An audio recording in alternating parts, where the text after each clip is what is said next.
안녕하세요. 바타 5분의 홍대훈 목사입니다. 바타 5분은 여러분의 바이블 타임의 묵상을 돕기 위해서 영상을 제작하게 되었고요. 이 영상을 통해서 여러분들이 바이블 타임을 묵상하는데 도움이 되면 좋겠다는 마음으로 시작하게 되었습니다. 이제 매일매일 우리가 바이블 타임을 읽으며 말씀을 묵상하실 텐데 오늘 찍어서 드리는 이 영상이 여러분 묵상하는데 도움이 되었으면 좋겠습니다. 근데 한 가지 좀 안타깝고 또 걱정되는 게 있어요. 그것이 무엇이냐면 이 바이블 타임을 찍어서 우리 성도님들과 함께 그 말씀의 은혜를 나눌 텐데 이것이 여러분의 묵상의 길이 되지 않았으면 좋겠습니다. 하나님의 말씀은 여러분에게 각가지 모양으로 더 풍성하게 은혜를 베풀어 주시기 때문에 이 영상은 여러분에게 도움이 되었으면 좋겠고 길이 되지 않았으면 좋겠습니다. 그래서 우리 바이블 타임을 읽기 전에 우리가 먼저 기도하고 먼저 바이블 타임을 읽고 그 다음에 이 영상을 참고해 주시면 더 풍성한 깊은 묵상의 세계로 또 여러분들이 그 맛을 보게 될 줄 믿습니다. 이 영상을 보시면서 여러분의 또 말씀의 능력을 풍성히 경험하는 성도님들 되기를 주님의 이름으로 축복합니다. 자, 그러면 오늘 우리가 함께 읽을 말씀은 우리 열왕기상 13장과 14장 말씀입니다. 아직 말씀을 읽지 않으신 분들은 지금 말씀을 한번 읽어보시고 그 다음에 영상을 시청하시면 좋겠습니다. 오늘 말씀에는요, 세 인물이 나옵니다. 여로보암이 나오고요. 그 다음에 하나님의 사람, 그리고 베델의 늙은 선지자, 이 세 인물이 나옵니다. 이 세 인물이 오늘 말씀을 통해서 우리에게 하시는 말씀들이 있습니다. 이 세 인물의 공통적인 우리에게 주는 하나님의 말씀이 이 세 인물을 통해서 우리가 살펴볼 수 있는데요. 지금 같이 한번 살펴보도록 하겠습니다. 첫 번째는 여로보암입니다. 여로보암은 어떤 자인가요? 솔로몬의 통일시대, 통일왕국시대가 끝나고 이제 분단 시대가 시작되면서 북이스라엘의 첫 번째 왕인 여로보암 왕입니다. 이 여로보암 왕은 처음에는 하나님께서 은혜를 베풀어 주시고 다시 한번 이스라엘 백성들이 하나님의 길로 갈 수 있도록 특별히 하나님이 세우신 여로보암입니다. 그런데 이 여로보암이 왕이 되고 나니까 마음이 변했지요. 하나님께서 하나님의 사람으로 하나님의 뜻으로 순종하며 또 하나님의 백성으로 나아가기를 기대하셨지만 여로보암은 그 기대를 하나님 앞에 올려드리지 못하고 자기의 뜻대로 왕을 정치를 하는 것을 볼 수가 있습니다. 여로보암 왕이 어떠한 죄를 범했을까요? 성경의 내용을 살펴보니까요. 첫 번째 여로보암 왕은 먼저 우상을 세웠습니다. 하나님께서 성전 안에서 하나님이 기뻐하신 그 예배를 받으셔야 되는데 여로보암은 예루살렘에 가는 백성들이 그 마음이 또 남유다에게 뺏길까 봐 베델과 단에 금 송아지를 세우게 되지요. 그 금 송아지를 세우면서 그 마음이 남유다로 빼앗기지 않도록 하기 위해서 그런 우상을 세우게 됩니다. 뿐만 아닙니다. 여로보암은 제사장이 아닌 사람을 제사장으로 세우는 죄를 범하게 됩니다. 제사장인 분명히 레위인이 세워져야 되는데 그것을 무시하고 자기가 원하는 사람, 기뻐하는 사람, 자원하는 사람을 제사장으로 세워서 하나님의 일을 감당하게 했지요. 뿐만 아니라 절기를 자기 마음대로 변경하여서 하나님 앞에 그 절기로 나아가도록 했습니다. 이것은 하나님 앞에 엄청난 죄였습니다. 이것은 하나님이 너무너무 마음 아파하시는 그런 죄였죠. 그 하나님의 사람이 아닌 그 여로보암의 왕의 길은 하나님의 마음에 정말 상처를 주고 아픔을 주는 너무나도 안 좋은 모습이었습니다. 그런 것들을 너무나 마음 안타까이 여기신 그 하나님께서 하나님의 사람을 여로보암에게 보내죠. 그리고 여로보암에게 그 잘못을 징계하십니다.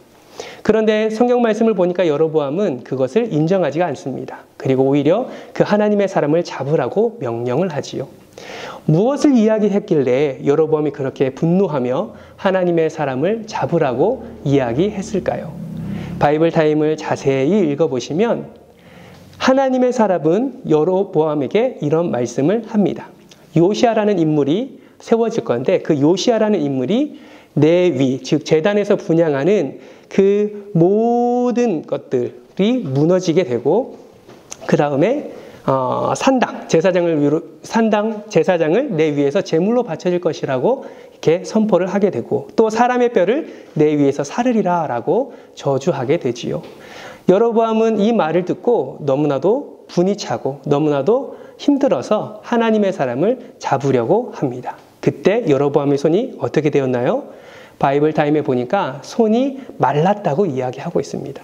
하나님의 은혜로 손이 다시 회복하게 되었지만 하나님의 말씀에 순종하지 않는 여로보암에게 하나님이 어떻게 징계하셨는지를 우리는 말씀을 통해서 확인할 수 있지요.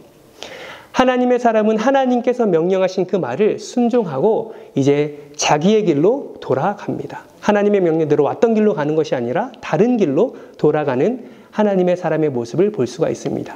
그런데 안타깝게도 하나님의 사람은 하나님의 명령을 지킨 이후에 이러한 잘못을 함으로써 결국 사자에게 몰려 죽는 아픔을 겪게 되지요. 무엇을 잘못했길래 하나님의 사람은 결국 사자에게 물려 죽었을까요? 그것은 베델에 사는 늙은 선지자의 말을 듣고 하나님의 명령보다 베델에 사는 늙은 선지자의 말을 듣고 행했던 그 모습 때문에 죄가 되었고 그 죄의 결과는 결국 사망에 이르게 된 것입니다. 우리는 성경을 보면 잘 알 수 있습니다. 베델에 사는 늙은 선지자가 거짓말을 했다는 사실을 우리는 너무나 잘 알고 있지요. 그런데 그 거짓말이라 할지라도 하나님보다 앞서게 된다면 하나님의 말씀이 우선순위가 되지 않는다면 하나님께서는 어떻게 징계하시는지를 말씀을 통해서 우리에게 말씀하고 계십니다.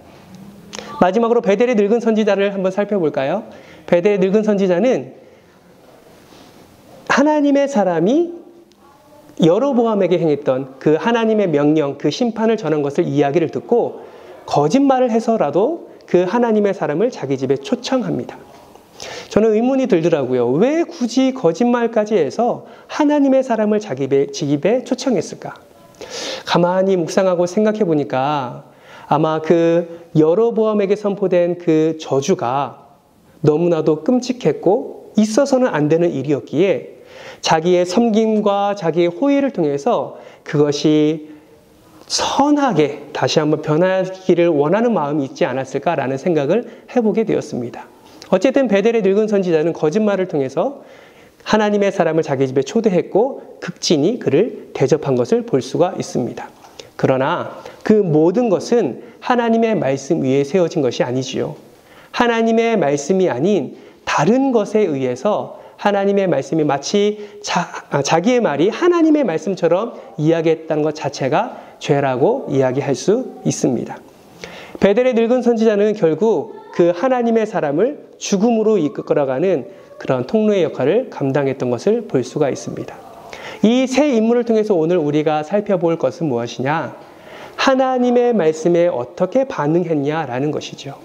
여로보암도 하나님의 사람도 베델의 늙은 선지자도 하나님의 말씀이 자기에게 어떻게 다가왔고 그 하나님의 말씀을 어떻게 반응하느냐에 따라서 하나님의 징계와 하나님의 보호하심과 하나님의 복 주심이 나타난다라는 사실이지요. 안타깝게도 이 세 인물은 하나님의 말씀에 순종하지 못했습니다. 우리가 이 말씀을 읽으면서 한 가지 주의해야 될 것은 뭐냐? 아무리 힘들고 어려운 상황이라 할지라도 아무리 내가 이해되지 않고 아무리 많은 사람들이 추천하는 길이라 할지라도 그것이 하나님보다 앞서게 되면 다시 말하면 하나님의 말씀이 아닌 그것들을 향해 나아가게 된다면 하나님 우리의 삶 가운데 하나님의 방법으로 선을 나타내 주시고 공의를 나타내 주실 거라는 사실입니다. 바라기는 저와 여러분이 오늘 이 세 인물의 공통적인 그런 실수를 반복하지 않고 오직 하나님의 말씀을 붙들고 나아가는 하나님의 백성, 하나님의 자녀가 되기를 주님의 이름으로 축복합니다. 오늘도 하나님의 말씀을 붙잡고 살아감으로 하나님의 능력을 맛보는 복된 하루가 되시기를 주님의 이름으로 축복합니다. 감사합니다.